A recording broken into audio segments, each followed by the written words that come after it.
So we're going through the draft last night, and I don't know why I'm alone on an island here with the Jacksonville Jaguars, but you don't know why?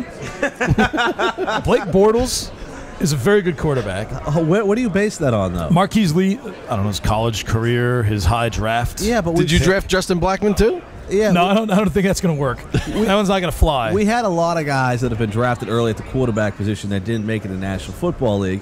And in fact, the Jacksonville Jaguars, I think 3 years prior to that, selected Blaine Gabbert, number 10 overall. All right. You can't cherry pick examples like that. Don't you remember last year we were doing the show? We felt like Blake Bortles is a running quarterback. He gets you some yards. He's running and he's athletic. The only problem I have with Blake Bortles is he regressed during the year. He actually started off better than he did. Now, you could say he lost Allen Robinson, who's the next great thing. I mean, Allen Robinson is like buying a Kia for $25,000. Like, he's very popular right now. He really, dude, everyone's forgetting about Marquise Lee and Allen Hurns. And Julius Thomas catches touchdowns, man. You think he's going to turn into Ben Roethlisberger type player, or is he going to be looking, looks like Tarzan, plays like Jane? Blake Bortles is a big dude. He's McNabb size. He's Roethlisberger size. They're not strangers to run. Drew, go ahead, man. Just say it. No, I can see the look. Like, I'm out of the corner of my eye, and I see Drew just staring. I'm just confused when you said you don't know why you're on an island with the Jacksonville Jaguars, because they haven't exactly been a fantasy force the last few years. I love Allen Robinson. I think he's got big time potential. So you got angry when Tony said everyone's way overrating Allen Robinson? Well, I remember last year there was a comment on the show about it, and I tweeted at Corey a player profiler thing that the biggest comp for Allen Robinson was Dez. Right. And that's a crazy comp physically. What round would you draft him in, though? Say he's a 12-team league. What round does he start entering? Where's he going? Where's he going now in ADPs? Right now, he's going in about the 7th, 8th round. I think that's fair. Last night. I think that's fair. I think last night he went in the 5th round. He went in the 6th round to Keith Lipscomb. 6th is a little high. In a 14-team league. That's a 14-team league. Yeah, okay, that's fine. That's fine. I'd want him ideally on a 12-team league. I'd ideally want him as like my wide receiver 3. He went after Mike Wallace, 2 picks after Mike Wallace. I'd rather have him than Mike Wallace. Ahead of Nelson Aguilar. I'd rather have him than Aguilar. He went ahead of Kevin White. I'd rather have him than White. He went ahead of Torrey Smith. I'd probably side A-Rob, but that's closer. He went ahead of Rashad Jennings and LeGarrette Blount. I mean, that's a need thing, wide receivers versus running backs. I do think Blount's been kind of undervalued throughout the draft season. That seems like a fair spot for Blount, though. You know, I agree with you. Here's the problem I have with Blount. Just 2 seasons ago, the New England Patriots let him go for $900,000. They said, bye, we're gone. Then they bring him back. The Patriots, each week we talk about every fantasy football show. You never know what the running back situation is. And, like, I find that people have confidence in him this year, and I don't know what they base that on. I think it's based on price. I think he's just so cheap in draft season that, it's hard. Historically, people have been spending top 5 round picks on Patriots running backs, and I think that's where you get into trouble. But if it's a late round pick on a Patriots running back, I think there's a lot of upside there. What do you guys think of Travaris Cadet? You're going to have to speak up, man. Travaris Cadet. It's a break in the FSTA action right now before the content monetization through daily fantasy affiliate programs picks up. It looks like the... Did you just make that up? No, legal issues. I have this agenda in front of me. Legal issues in running a fantasy sports business just let out. The room's abuzz. Sorry, fantasy executive. Travaris Cadet. PPR. In PPR leagues. Yeah. Would you rather have him or Theo Riddick? That's a good question. That's a good question. Cadet's going undrafted right now. It's amazing to me. I'd go Riddick, but I like PPR flyer on Cadet. Nando, I mentioned this yesterday on the Fantasy Sports Network. With the Patriots players, with the exception of Gronk, plug, by the way. Don't you think that they're so game plan dependent from week to week that in any particular week, Blount can just disappear? If you're not Gronk, everybody else can disappear at any moment, any time, because they're so game plan dependent. That's my fear with the Patriots players, regardless of who's in the uniform, not named Gronk. Nobody else agrees, or no? I agree with that. I think it comes down to cost, though. Well, LaFell started to for a little bit, and you're like, oh, LaFell's a thing. What about? And then it went away.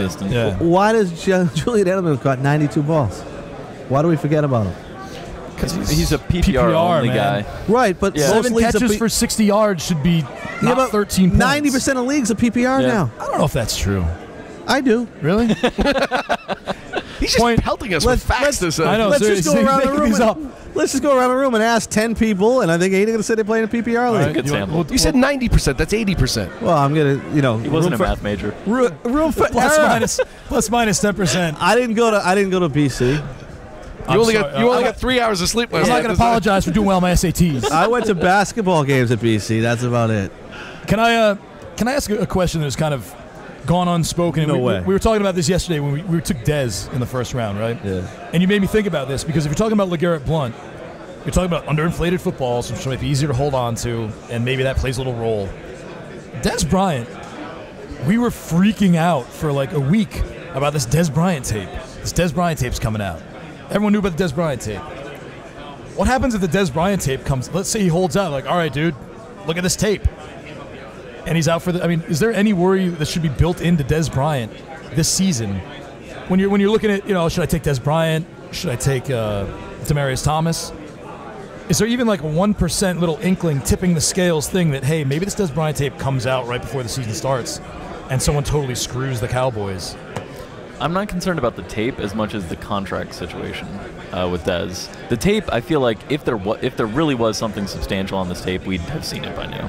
That's kind of the way that I feel, because it has been kind of talked about enough or muttered about. And there would probably be legal issues involved too, and the police would have got involved. Yeah. And, So I don't know. I don't think it's. I felt like that felt like a little bit like a smear campaign.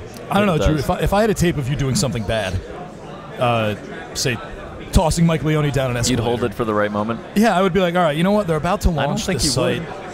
Why would I do it like now? Don't you think Roger Goodell would have started an inquest? He's into that He's thing. got too many things going on. Yeah. Why would he do that and make it look worse?